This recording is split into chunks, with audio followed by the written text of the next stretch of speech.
Dear students, here Professor Ashfaq Patan, Department of Mathematics, Angadi Institute of Technology and Management.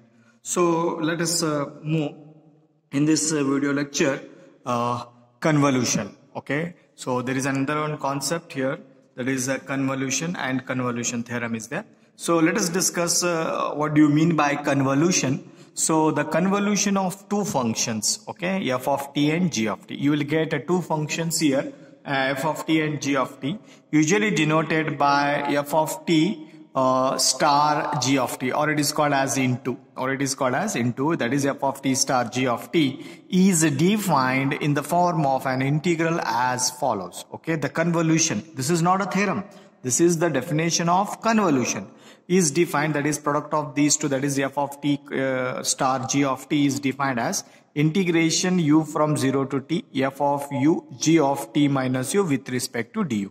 So this is the definition of convolution, okay, which you are using in a convolution theorem. Okay, so let us discuss what do you mean by convolution theorem. Only statement is there is no proof for your examination. The statement you are going to use, and you are going to verify the convolution theorem. Verify means what? LHS you have to find RHS, then LHS is equal to RHS, that is known as verification. And another type of example is that you are going to evaluate the given two function by convolution theorem. Only one part you have to evaluate, that is known as evaluation of the given two function by using convolution theorem. Okay, now the convolution theorem states that if L Laplace inverse of f of s is equal to g of t, that is, you know that f of s Laplace inverse is g of t. If you take f of t, and g of s is g of t Laplace inverse, then the Laplace inverse of product of these two function, that is product of these two function, is given as integration u from 0 to t f of u g of t minus u with respect to du. Okay, so or it can be written as, now you observe here what I am going to write here. Okay, let us go like this. See here, I have written here L inverse of f of s dot g of s is equal to, I have written integration u from 0 to t f of u g of t minus u with respect to du. This is the convolution theorem. Okay, either you can prove this equal to this, or you can prove this one also. Laplace, that is another representation of convolution theorem, is given as Laplace inverse of f of s dot g of s is equal to, this is nothing but I have defined already in a convolution, that is f of t star g of t, that is f of t star g of t. Is it clear? So therefore finally you can prove these two. Either you can prove this or this. I used to prove this one only. Okay, let us discuss in the examples also. So before going for the examples, let us go for the how you can verify the convolution theorem. Okay, so there are the two types of examples in convolution theorem. One is verification of convolution theorem. Another one, type 2, is there, that is known as evaluation of the given two function by convolution theorem. The two types of examples you may get in the examination. So the first type is verification of convolution theorem.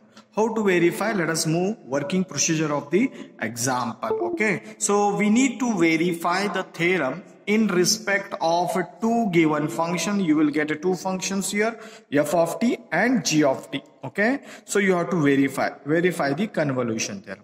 The first and first step is that we have to find f of s. Using this f of t, you find f of s. That means you have to find its Laplace. You will get f of s. And Laplace of g of t is given as g of s. Okay. So after getting these two, you go for evaluation of, we evaluate f of t star g of t. So you have to do the evaluation of these two. That means f of t star g of t. What is f of t star g of t? That is given as this formula. So therefore I have written this formula. Okay, evaluate. Then later on we need to find its Laplace inverse. Apply Laplace inverse. So if you apply Laplace inverse, you have to apply the Laplace inverse in RHS also. Get the solution. After getting that solution, go for the next one. That you will get the LHS part. That is you will get the LHS part. Okay, then we'll go for the fourth step. If Laplace of f of t star g of t is equal to f of s into g of s, that means you have to multiply these two. If you multiply these two, then you will get one solution, and after getting this solution, equate those two, the answer will be the same. Then you can say that the verification is done by the convolution theorem. Okay, so let me apply these 4 steps by taking a particular example here. First example, before going to the first example, I used to take a note here. So note what I have written here. The integral of RHS is convolution of f of t and g of t denoted by f of t star g of t. Thus, the convolution theorem can be put in the form, as I told you, the convolution theorem can be put in the form of like this also, as I told you. See here. Exactly the same. L inverse of f of t, g of t is equal to f of t star g of t. So you have to put in this one. So I used to take the theorem like this only. The Laplace inverse of f of s into g of s is equal to f of t star g of t. So I used to prove this one. Now let us move for one example here. The first example. Okay, the first example says that verify convolution theorem for the following pair of functions. Okay, so the function is given, f of t is equal to t and g of t is equal to cos t is given. Okay, these two functions are given. Now the theorem I used to write like this. So what I have written here, we need to verify. So I will write here, we need to verify. What is verification? That is L inverse of f of s dot g of s is equal to f of t star g of t is there. Okay, so I have just transferred this L inverse to that side. It becomes Laplace of f of t star g of t, Laplace of f of t of g of t. Is it correct? Both are the same. Okay, so if you transfer this to this side, it becomes Laplace of f of t g of t is equal to f of s into g of s. Now your aim is to prove this one. So to prove this one, let us start one by one. So let us find first f of t. To find f of t, Laplace of f of t is given as L of t. Okay, so Laplace of t is 1 by s square. I will call it as f of s because Laplace of f of t is given as f of s. Similarly, the Laplace of g of t, that is cos t, Laplace of cos t is given as s divided by s square plus 1. That I will use to define this term like this, that is g of s. Okay, g of s. Then further, after getting this one, now you evaluate this inside first. F of t star g of t, f of t star g of t. F of t star g of t is given as the standard, that is integration u from 0 to t f of u g of t minus u with respect to du. Okay, you have to integrate with respect to du here.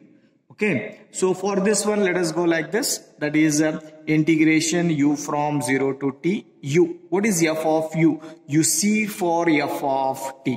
So you see f of t. F of u, u is, if I write u, this should be u only. So therefore f of u, t is replaced by u only. That's it. Okay, f of u is nothing but u. So therefore I have written f of u is nothing but u. G of t, where is g of t? G of t is here. G of t is written as cos t. If it is t minus u, it is written as t minus u only. So therefore cos of t minus u with respect to du. Now you integrate this by Bernoulli's rule. Okay, product of two function is there. So apply Bernoulli's rule to the integral we will get. Okay, so applying Bernoulli's rule means first function as it is integration cos of t minus u. What is integration of cos of t minus u? Sine of t minus u divided by differentiation of this with respect to is minus u. So therefore I have written minus or minus 1. Okay, so applying limit u from 0 to t. U from 0 to t. Similarly, rule says that Bernoulli's minus. Okay, then differentiation of first function. Then again integration of second function. Minus sign as it is, integration of sine is cos t minus u. Okay, so bracket applying limit. So see here, minus into minus it become plus. Now apply here limits. Upper limit t if I apply, okay fine. If I apply t here, t minus t is 0. Sine 0, 0. 0 into anything is 0, so upper limit becomes 0.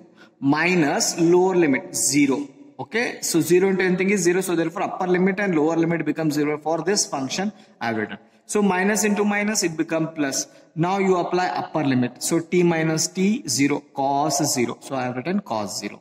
This minus into minus, it become plus only. Okay. Now apply 0. So it become t minus 0, t cos t. So I have written cos t. Cos 0 is 1 minus cos t as it is. So you got f of t and g of t. So see it. You got f of t and g of t. F of t and g of t. Find its Laplace. So Laplace of this f of t and g of t is given like this.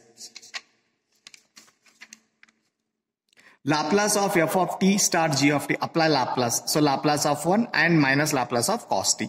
So Laplace of 1 is 1 by s and Laplace of cos t is s divided by s square plus 1. And take a LCM. LCM is s into s square plus 1. S into s square plus 1. Cross multiplied here. So you got cancelled here. S square minus s square plus s square get cancelled. 1 divided by s into bracket s square plus 1. So let us call this one as LHS. We got the LHS part of the equation 1. We got the LHS part of the equation. Now you have to find f of s into g of s. So RHS part. So what is f of s? Now see here, f of s is 1 by s square, g of s is s divided by s square plus 1. Multiply these two because f of s dot f of g of s they are telling. So RHS becomes, that is now Laplace, f of s into g of s. F of s is 1 by s square, g of s is s divided by s square plus 1. 1 s get cancelled, here it become s. And here it becomes s square plus 1. Multiply these two, you will get s into s square plus 1. Now you observe RHS, now you observe LHS. Both are same. So hence you have proved LHS is equal to RHS. So hence we proved there, hence verified convolution theorem. This is one example. So most of the examination they used to ask the verification also. Some maximum they used to ask the finding the Laplace finding the solution of the given two function by convolution theorem. But verification they have asked one time in the examination. So I preferred only two examples here verification. So later on we will go for the finding the solution by convolution theorem. Okay, so this is one example. Let us discuss in next video lecture the second example of the verification of the convolution theorem. Thank you.